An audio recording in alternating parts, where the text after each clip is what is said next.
चलिए हम बात करते हैं लाइट इमिटिंग डायोड के बारे में, एलईडी के बारे में। तो एलईडी जो है ये भी एक पीएन जंक्शन ही होता है। अगर पीएन जंक्शन फॉरवर्ड बायस में होता है तब ये काम करता है। ये एलईडी का सिंबल होता है। तो अब ये काम कैसे करता है? यहाँ पर पीएन जंक्शन है। पी साइड आप जानते होंगे होल अधिक होते हैं और एन साइड इलेक्ट्रॉन अधिक होते हैं। अगर इसको आपने फॉरवर्ड बायस में रखा है तो क्या होगा, इलेक्ट्रॉन एन साइड से पी साइड की तरफ आएंगे और होल पी साइड से एन साइड की तरफ जाएंगे। इसकी वजह से डिप्लीशन रीजन में ये आके अगर रिकम्बाइन होते हैं तो इलेक्ट्रॉन और होल का जो एनर्जी डिफरेंस होता है उतनी एनर्जी डिफरेंस का फोटोन रिलीज होता है। लेकिन हम मटेरियल इस तरह से सिलेक्ट करते हैं जो फोटोन रिलीज हो विजिबल रेंज में हो। उसके अकॉर्डिंग हम ऐसा मटेरियल रहेगा, ऐसा डोपिंग रहेगा कि जो भी फोटोन रिलीज होगा वो विजिबल रेंज में हो। चलिए हम डिटेल में देखते हैं कैसे ये फोटोन रिलीज होगा। हमने एनर्जी गैप के बारे में पढ़ा है, पी टाइप सेमीकंडक्टर के बारे में पढ़ा है, एन टाइप सेमीकंडक्टर के बारे में पढ़ा है। तो अगर यहाँ पर पी टाइप की बात करें तो पी टाइप में क्या होता है कि ट्राइवेलेंट एटम का डोपिंग होता है। ट्राइवेलेंट एटम का एनर्जी लेवल जो होता है, एक्सेप्टर लेवल जो होता है यहाँ रहता है, वैलेंस बैंड के थोड़ा ऊपर रहता है। तो वैलेंस बैंड से इलेक्ट्रॉन एक्सेप्टर लेवल पे चले जाते हैं, यहाँ पर आ जाते हैं। तो यहाँ पर क्या होता है, वैलेंस बैंड में होल क्रिएट हो जाते हैं, ये फ्री होल रहते हैं और जो इलेक्ट्रॉन होते हैं वो एक्सेप्टर लेवल में चले जाते हैं, जो ट्राइवेलेंट एटम होते हैं उनके पास चले जाते हैं। और अगर एन टाइप की बात करें तो एन टाइप में ये डोनर लेवल होता है, जो पेंटावैलेंट एटम होता है उनके पास फ्री इलेक्ट्रॉन होता है, उनकी एनर्जी लेवल कुछ कंडक्शन बैंड के नीचे होता है। तो ये एक्साइट होके वो कंडक्शन बैंड में चले जाते हैं। तो ये फ्री इलेक्ट्रॉन कंडक्शन बैंड में रहते हैं। तो हम देख रहे हैं कि कंडक्शन बैंड में फ्री इलेक्ट्रॉन है और वैलेंस बैंड में फ्री होल हैं। इनके बीच में एनर्जी गैप है। जब ये रिकम्बाइन होंगे तो जो ये एनर्जी गैप है उतनी एनर्जी रिलीज होगी। तो हम इस तरह से डिज़ाइन करेंगे कि ये जो एनर्जी गैप है वो विजुअल रेंज के फोटॉन के बराबर हो, जिससे कि जो फोटॉन निकले वो विजुअल रेंज का फोटॉन हो। तो यही वर्किंग प्रिंसिपल है एलईडी लाइट का। अब हम बात करते हैं फोटो डायोड के बारे में।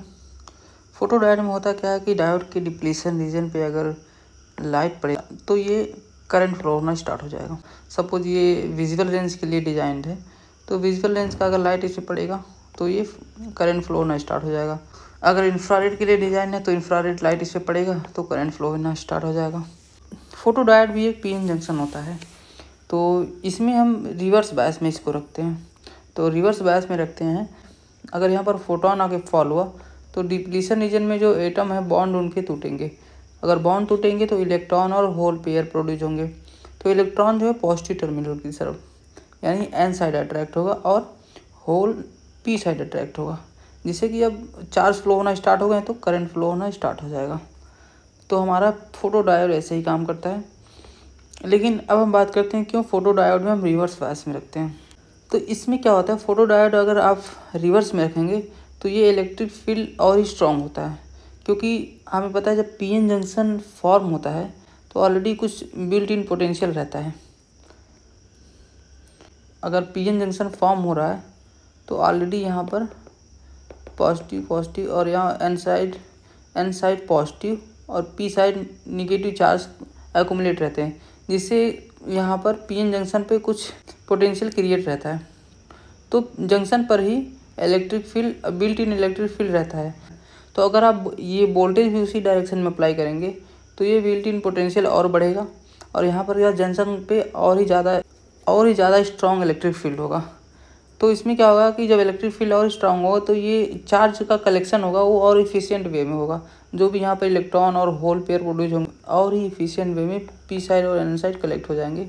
एक ये रीज़न है कि हम रिवर्स बायस में रखते हैं। दूसरा रीज़न ये है कि लेस डार्क करंट रहता है। डार्क करंट मतलब अगर आप पीएन जंक्शन का रिवर्स बायस में देखे होंगे, अगर हमने रिवर्स बायस में रख दिया तो ये सैचुरेशन करंट फ्लो होता रहता है, जो कि ये बहुत ही कम होता है। इससे क्या होता है, सर्किट में कोई नॉइस नहीं रहेगा, क्योंकि जो भी करंट आएगा वो फोटो डायोड की वजह से होगा। जो भी करंट आएगा वो जो फोटोन फॉल हो रहे हैं उनकी वजह से आएगा, न कि हम रिवर्स बायस में इसको रख दिए उसकी वजह से कोई करंट आएगा, क्योंकि डार्क करंट बहुत ही कम होता है। इसलिए सर्किट में कोई नॉइस नहीं रहेगी। जो भी करंट फ्लो होगा वो फोटोन की वजह से फ्लो होगा। सपोज कोई I1 इल्यूमिनेशन पे करंट ये है और अगर आपने इल्यूमिनेशन बढ़ा दिया, फोटोन इंटेंसिटी आपने बढ़ा दिया, तो करंट फ्लो उस पे बढ़ जाएगा। तो अब हम बात करते हैं सोलर सेल के बारे में। सोलर सेल, जो भी आप सोलर पैनल देखते हैं जिससे इलेक्ट्रिसिटी बनती है, कैसे वो काम करता है हम उसके बारे में बात करते हैं। हमने एलईडी के बारे में देखा है। एलईडी जो वो भी पीएन जंक्शन होता है जो फॉरवर्ड बायस में काम करता है। फोटो डायोड, ये भी पीएन जंक्शन होता है जो रिवर्स बायस में काम करता है।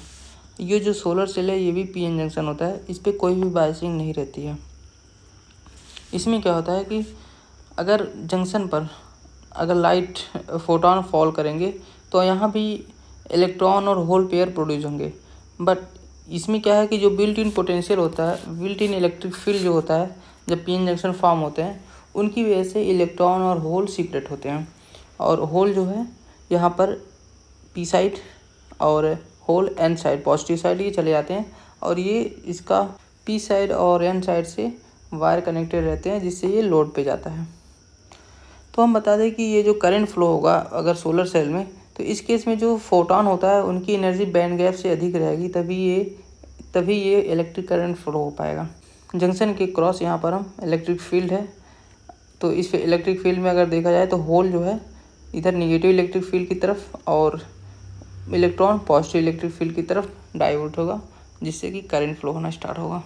हम इस वीडियो में फोटो डायोड के बारे में, एलईडी के बारे में और सोलर सेल के बारे में जान चुके हैं, कैसे वर्क करते हैं इसके बारे में जान चुके हैं।